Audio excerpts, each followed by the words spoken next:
Hello, everybody, and thank you for joining us for another episode of the Financial Commute. I'm your host, Chris Galeski, joined by Wealth Advisor Patrice Bening. Patrice, thank you for joining us. Thank you for having me, Chris. Stock markets hitting all-time highs in 2024.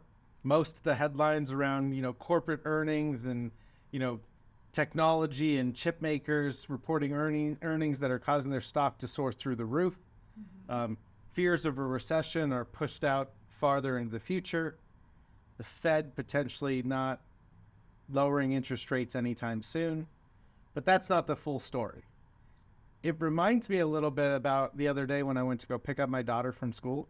She was so excited that I came right in the middle of the day that she came running up to me screaming, "Daddy, Daddy, Daddy." And lo and behold, when I get there, her face is just torn apart. The whole right side of her face is just bright red and bloody and dirty. And I'm thinking to myself, oh my gosh, why is she so happy? Why is she so excited? And what the heck happened there? Because it wasn't just so much about her excitement to see me. I mean, there's an underlying story that I need to know about her tripping and falling.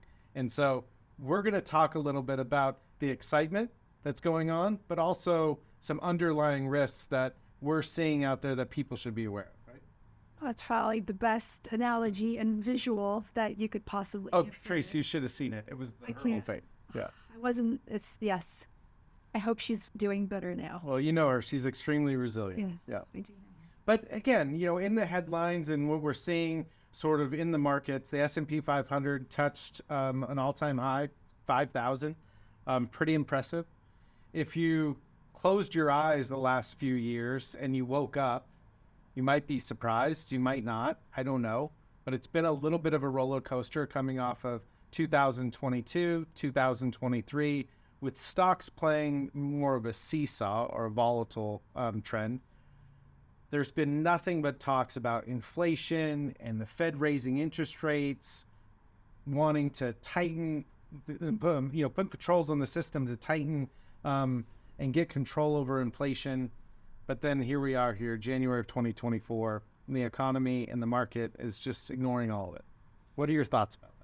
I think it's very interesting to see the dynamic of what's happening right now, because when, like you said, on the outside, it looks like everything's great. Payroll is holding up. Jobs look to be doing great. So this recession that we've been waiting to come since last year, and I think the Fed, when they raised interest rates so aggressively, they thought we are going to have a recession, but that there was no impact truly to the economy. It stayed as resilient as it is. So I'm very curious to see if they are planning to cut rates this year. They said 3 times or 0.75%. Yeah. If that's even needed, or we're going to stay in this particular higher rate environment, whatever they call a neutral rate, which was pre-COVID. But we're now at just the higher levels of that. And if the economy can sustain it, then they might not cut rates this year. I don't know. Yeah, I don't know either. I mean, neither one of us have a crystal ball, and we lost our ability to see the future. Yes, we have. Nor are we rooting for a recession. I mean, we want the economy to stay strong. We want people to have jobs and make more money and feel safe. But it's just interesting over the last 15, 16 years how we've seen the market go from, just tons of liquidity, forcing interest rates to be low. They were worried that the economy wasn't growing fast enough, so we're going to keep rates at zero, and we're going to keep pumping money into the system. We're a couple of years removed from that now, where basically the Fed has stepped in and said, we've got inflation is now a problem.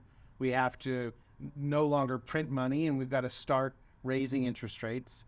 The Fed raised interest rates at the fastest pace in history. Mm-hmm. Was it 11 rate hikes? So 11 rate hikes between March of 2022 and July of last year. And so, again, there's a lot of boom, doom, and gloomers out there that in the headlines are saying, this is disastrous. The market's going to go down. The economy's going to go into a recession. And it seems like so far the Fed has done a pretty good job navigating this because they've been able to raise rates, fight inflation to a degree, and we have not gone into a recession. And so there's a lot of liquidity out there. Consumer spending still doing well, but we're seeing some signs of that cracking a little bit. You saw something with regards to credit card balances kind of ticking up. Is that right? That, and I would say the danger with the rates going up, we see it across the board. So consumer debt And not just that, but the refinance risk, right? So consumers that have to either, if you buy a house or if you have to refinance any kind of debt right now, you're looking at 2 to 3 times the interest rate that was available 2 to 3 years ago. So that is really shrinking the ability of, I would say, even anyone to be able to get more for their buck and reduces cash flow. But kind of taking it to the next level, if you were to think even last year and the bank crisis that happened almost to the date a year ago, and where we are today, it's a little bit different landscape because last year banks had a duration problem, right? They were invested in long-term treasuries that have been impacted by the rising interest rate environment. Right. Well, it's shifted now. We're looking at these small to mid-sized banks that have commercial real estate loans that the loans are coming due. They have to be refinanced. And liquidity as it was, as far as the credit guidelines, that was tight to start with. Yeah. So that could potentially be a big problem going forward. Well, interest rates affect a lot of different areas in the market, but you touched on the banking crisis last year. And I'm surprised with what happened, how resilient our economy was to get through it, although there were some measures that were taken to put into place to really help with that bank facility that allowed these troubled banks to use the treasuries that they had as short-term funding. But New York Community Bank Corp, their stock is down almost around 50% in 3 trading days. They were the bank that purchased Signature Bank, who was in the headlines and had issues last year. And so, New York Community Bank bought Signature Bank and came with it all of the assets and all of the loans. Not all of it was good. So since then, these troubled loans and these troubled commercial assets are now sort of rearing their ugly head, and New York Community Bank Corp is suffering from that. There was a stat that was in this article that we were talking about that office vacancy rates are approaching 25%. So 25% of all offices are vacant. And small and mid-sized bank hold almost 70% of the outstanding loans on commercial real estate. So not every piece of commercial real estate has debt on it, but of the ones that have debt, 70% of those are held by small and mid-sized banks. We're not talking about the JP Morgan Chase of the world. Correct. So this regional banking crisis that we lived through last March and we thought was potentially in our rearview mirror, this could cause some issues here, and that's something that we're looking at or causing some concerns for us. And I think to your point, and this is something that was kind of brought to light last year, but I think even for us and what we talk to our clients about, again, bring awareness about how your money is titled at the bank, understand FDIC limits, $250,000 per person per social security number. If you have an account, 2 people, the 2 beneficiaries, you can actually have $1 million because it's the beneficiaries who insures each person for $250,000. So if you have a trust, but I'd say definitely be mindful and careful, because especially if you bank with a smaller bank, so that you don't experience what last year brought. No, I'm glad that you mentioned that, because FDIC limits were definitely in the headlines last year. And, as long as the assets that you have at any of these small or medium-sized regional banks are less than that FDIC limit, you should be protected. That's right. Schwab and Fidelity, they're far different than a bank. A bank will lend out 90 cents for every dollar that they take in.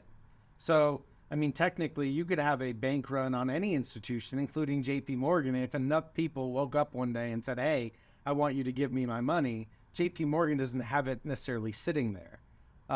So a bank run can happen on anybody, whereas Schwab and Fidelity, they are not banks. They're not lending out 90 cents on every dollar that they have in deposits. They're primarily serving as a custodian of your assets. Schwab has a small banking arm, but it's far different than what some of these stresses that the small and regional banks are. Yeah, that's a great point. Yeah. Yeah. What are some things, you worked in banking for quite some time. What are some things that you think people should be aware of as they're, besides the FDIC insured limits, as they're thinking about the relationship that they have with their banks, or even the need to refinance and what they should be looking at? Anything come to mind? I think it's definitely, as a recovered banker, as I say, I've cherished my relationships I had with my clients, but I think FDIC was the number one pain point when it came to discussions with clients. Also, understand how your bank does. Truly, banks, they need our deposits in order to make loans. So I would say last year when Silicon Valley Bank, literally they had on a run on the money because somebody had just literally issued something on social media. It had nothing to do with the fact that Silicon Valley Bank was truly in trouble necessarily. They just had more illiquid assets. Yeah. So I would say that generated this entire frenzy around people taking all their money out and then left Silicon Valley Bank in a really dire spot.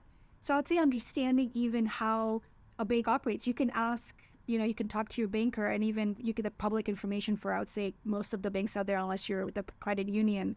What's the reserve requirement? And you can have to see like the liquidity. But I would say if you're FDIC insured, you should be taken care of. On the lending side, banks they take pride in relationships, so they'll typically give you better interest rates if you do have, deposits with them. Though right now, I would say a lot of people we talk to clients too that are on the fence, like, do I buy now? Do I wait for rates to drop? I'd say make a decision that benefits your family based on the current situation, not on something that's out in the future that we have no control of. Yeah, those are really good points. I mean, one of the key differences between this year, if there is a banking crisis, not saying that there is, but if there is a banking crisis this year versus the one last year, is right now there is no bailout facility in place to help small and mid-sized regional banks to use the bad office buildings as collateral for funding to help them get through this crisis. So that's one key difference. Whereas last year there was a banking facility that the Fed put in place, and they said if you had any, treasuries or mortgage-backed securities on your balance sheet, you can use those as collateral to kind of bridge some short-term funding. So it'll be interesting if this stress continues, how the Fed steps in. But that's going to be a key factor, is whether or not they choose to decrease interest rates in the future and by how much, because, banking stress does filter out to become economic stress. Absolutely will be, yes. Yeah. Patrice, there's so many different things that we can talk about from time to time, but, I think that this is a good one. Thank you so much for joining with me. The markets are hitting all-time highs, and as we're getting excited about that and some of the earnings, especially from the technology companies and the excitement around that, we can't lose sight around the other risks that are going on in the market. But now that interest rates have gone from 0 and the baseline rate, we call it treasuries, are 4 or 5%, we're finding some great opportunities, more specifically in the fixed income or the lending market, that are creating attractive returns. So thank you for all that you do and helping our clients and this company, and look forward to having you on again. Thanks, Chris. Yep.